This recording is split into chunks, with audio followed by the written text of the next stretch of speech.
Hi అండి, DJ shopping mall Kamavarapukota. ఈ శ్రావణ మాసం సందర్భంగా డీజే షాపింగ్ మాల్ లో ఆఫర్స్ పెట్టామండి. ఒకసారి రండి చెప్తారు.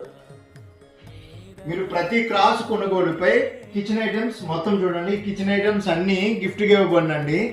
మళ్ళీ 2 కాసుల కొనుగోలుపై ట్రాలీ బ్యాగ్ అండి, కింద చూపించే ట్రాలీ బ్యాగ్ ఇవ్వబడినండి. 5 కాసుల కొనుగోలుపై 32 ఇంచెస్ టీవీ అండి. మీరు 5 కాసులు కొనుగోలు చేస్తే చాలండి, ఫ్రీగా 32 ఇంచెస్ టీవీ ఇస్తామండి. అలాగే ప్రతి కాసు రూపు శ్రావణ మాసం సందర్భంగా రూపు కొనుగోలుపై కూడా కామన్ గిఫ్ట్ ఉంటుందండి. ఈ దసరా వరకు అండి ప్రతి పర్చేస్ కి ఒక లక్కీ కూపన్ ఇస్తామండి. ఆ లక్కీ కూపన్ లో విన్నర్ కి ఎలక్ట్రిక్ స్కూటీ ఇస్తామండి. డీజే షాపింగ్ మాల్ లో జ్యువెలరీస్, టెక్స్టైల్స్, ఎలక్ట్రానిక్స్, ఫర్నిచర్స్ ఏది కొన్నా ఒక లక్కీ కూపన్ తీసుకెళ్ళండి. ఎంత పర్చేస్ చేసినా అండి, మినిమం 100 రూపీస్ పర్చేస్ చేసినా ఒక లక్కీ కూపన్ ఇస్తామండి. ఆ లక్కీ విన్నర్ కి ఎలక్ట్రిక్ స్కూటీ దసరా రోజున ఇస్తామండి. Please do visit DJ shopping mall Kamavarapukota.